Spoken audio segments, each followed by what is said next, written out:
Дорогие друзья, я очень рада приветствовать вас.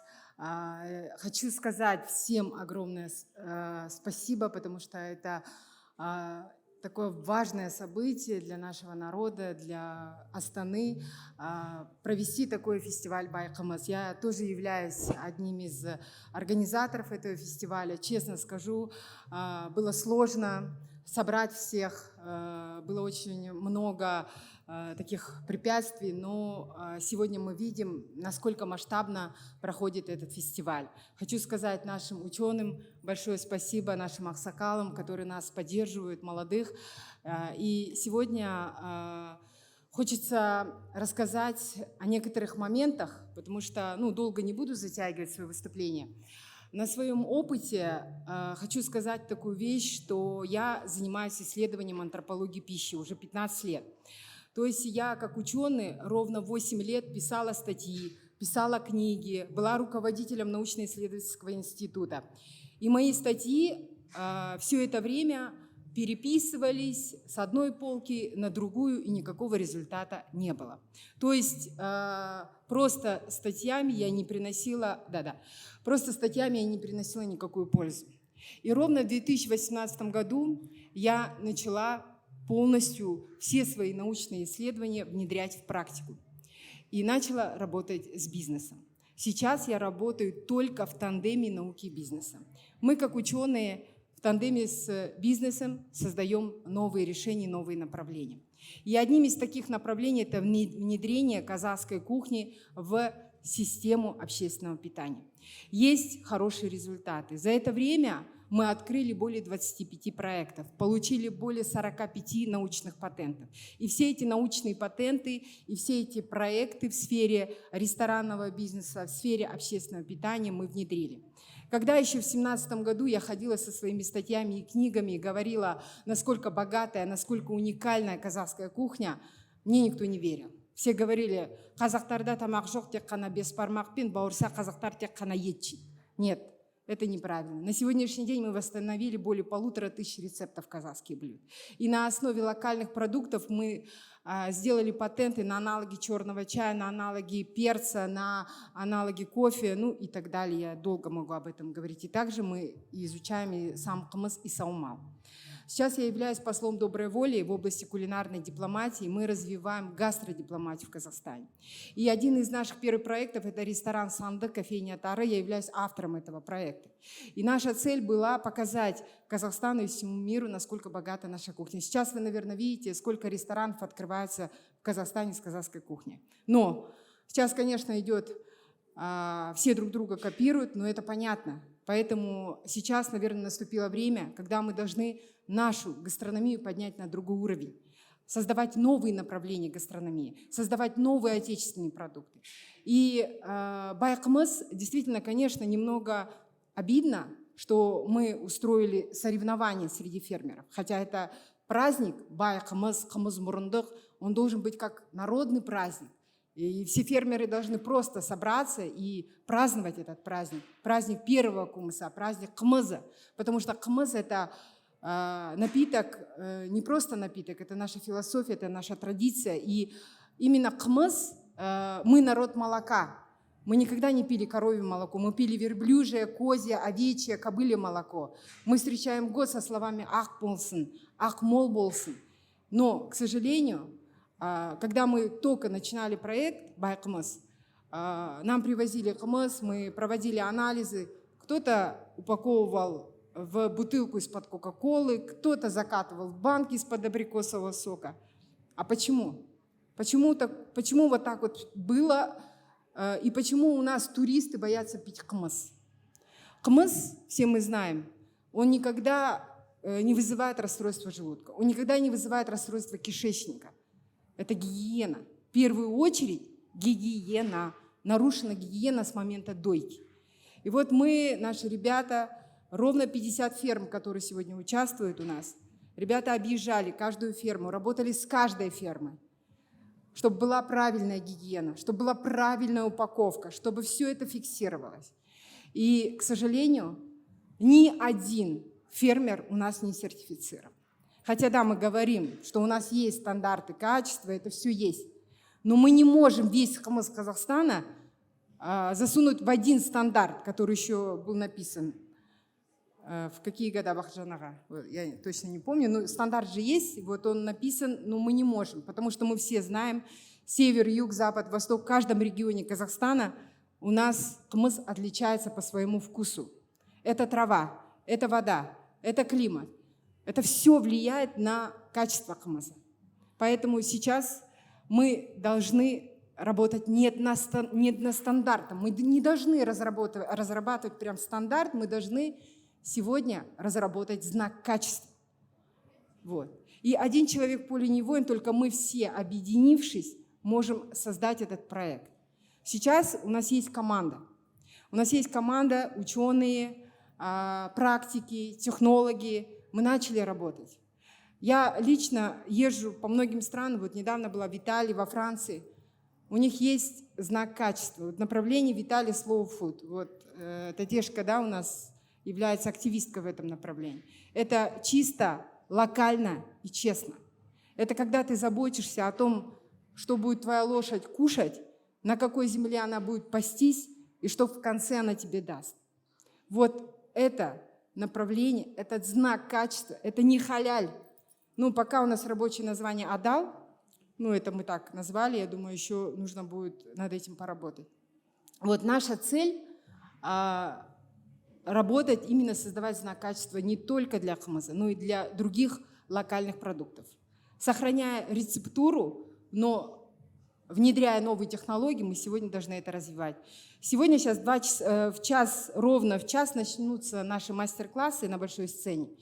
И сегодня, хочу сказать, мы презентуем впервые сыр. Сегодня вот у нас тут приехали технологи, наши, это хозяйство Лепсы. Презентуем сыр на кобыльем молоке, который хранился в меду. Таких вот проектов сейчас очень много. Но не нужно создавать стандарт органики, потому что мы знаем свой менталитет, мы все, что органическое, все, что классное, качественное, мы будем отправлять за рубеж. Оно так и происходит. Все, что органическое, все, что полезное, вот, например, все мы знаем верблюжье молоко. Оно сушится. Это нереально крутой продукт. Он не содержит бета-лактоглобулин. Это продукт номер 1, который каждый из нас должен пить по утрам. Но вот сейчас я спрошу, хоть кто-то из вас ест дома верблюжье мясо? Нет. А пьет кто-то верблюжье молоко? Нет. Потому что все, что у нас сушится, мы куда отправляем? В Корею, в Китай и так далее. Наши дети даже не знают, что такое верблюжье молоко. Таких примеров очень много. Поэтому нужно работать именно над стандартами качества. Ну, я думаю, что эту тему мы еще обсудим. Вот. Что такое вот гастродипломатия? Гастродипломатия – это наука, это мягкая сила политики. Это когда все собираются за одним дастарханом, не обязательно говорить, можно просто молчать и пробовать. Потому что наша кухня, она дарит эмоции. Эмоции связаны с родным домом, с руками бабушки, с запахом мамы. Это те эмоции, которые не купишь ни за какие деньги. Вы можете поужинать в Австралии, позавтракать в Париже, но эти эмоции вы не купите. Вот мы ездим отдыхать в Грузию, в Азербайджан, еще куда-то, во Францию. Мы, когда туда приезжаем, как грузины выносят свое вино. Это вино оттуда, это вино отсюда. А мы один хумус не можем в порядок привести. Поэтому на своих проектах, именно в ресторанных проектах у нас есть опыт, мы внедрили хумусную карту. Бала хумус, дунин хумус, шаргана хумус. Но чтобы внедрить вот эту хумусную карту, я с одним фермером ровно 3 месяца учила Татешку, как доить кобылицу, хотя я сама родилась между Россией и Казахстаном и не знала, как подходить даже к лошади. Но я понимала, что должна быть гигиена от начала до конца. И как все это обрабатывать, как делать закваску и доводить хумус до идеала. И вот только тогда мы получили качественный хумус и создали хумусную карту.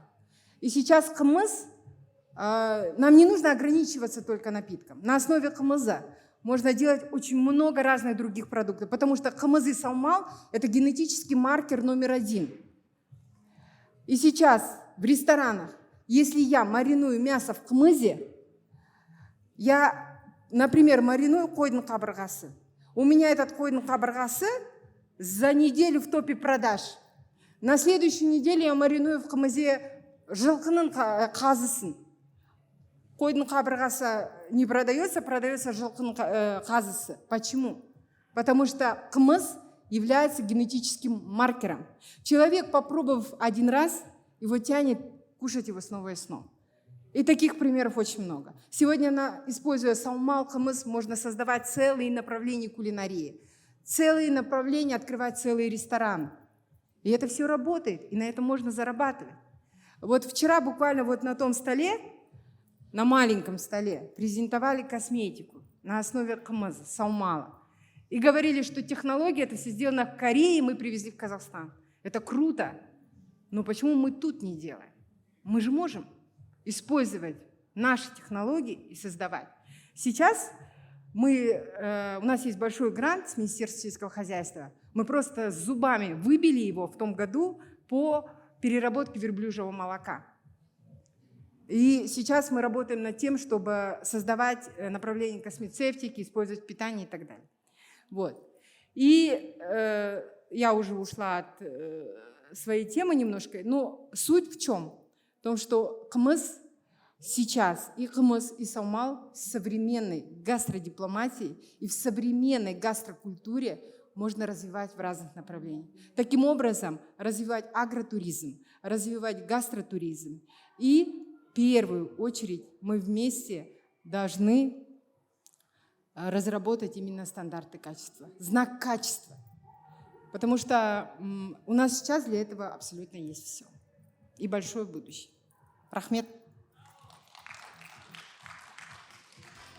Баяндама аяқталды, сұрақтарыңыз болса. Сұрақ бар ма? Сұрақ бар сізге. Спасибо вам, Айгерим. Вы многие Айгерим ханым, сізге сұрақ обучаете, қойды. да, обучаете. Мы знаем уже и Боровом. Мы были у вас, всегда интересно. Мы прям просто даже не двигаемся, слушая вас, записываем. У меня такой вопрос к вам. Вот вы говорили, Министерство сельского хозяйства. Да, 2 дня слушаю ученых, медиков, фермеры. А где наше Министерство сельского хозяйства? Где Министерство здравоохранения? Это же колоссальное мероприятие. Это наш бренд. Почему их нету? Почему они не поддерживают? Татьяна, если мы будем ждать кого-то с министерства, мы состаримся. Поэтому не нужно ждать, нужно делать. Вот. Поэтому сегодня вот сидят наши аксакалы, вот, Агашка, наш гастроэнтеролог, вот наши агалар сидят. Поэтому сейчас вот действительно то время, когда мы должны объединиться. Вот когда я была во Франции, я увидела систему кооперативного хозяйства.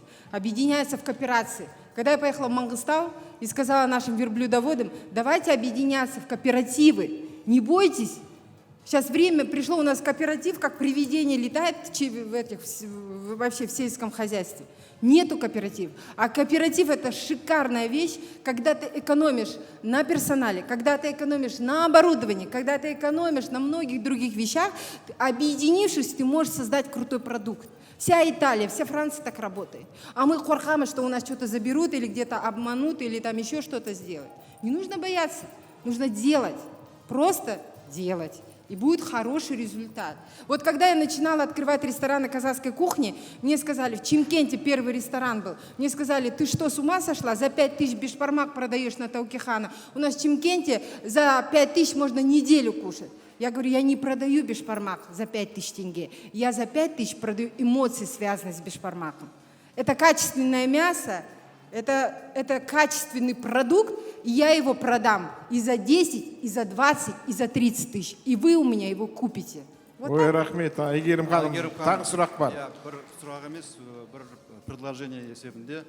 Біз деген бешбармақ деген сөзден арылуымыз керек. Ет, блем. Ол қазақша ет деп Это я дұрыстап айтуымыз так керек. образно говорю, не Барлық знаю. әлеуметтік желілерге солай айтуымыз керек, елге солай айтуымыз керек. Ол біздің орыстандыру саясатының салдары. Ол гигиена жоқ, бұлар ешқандай мәдениет жоқ, тек қана тамақты қолмен салып, кір қолмен жейді деген бізге ол мазақтау. Сондықтан ол қазақша ет деп атын дұрыстап атауымыз керек. Жақсы, рахмет. Рахмет сізге. Айгерім ханым, 1 минут. Сіз асықсыз екен көріп отырмыз, бұл кісінің ана жақта көріністеді. Айгерім ханымның сипатын беріп жіберейік, екен. Айгерім ханымға кім береді? Рахмет.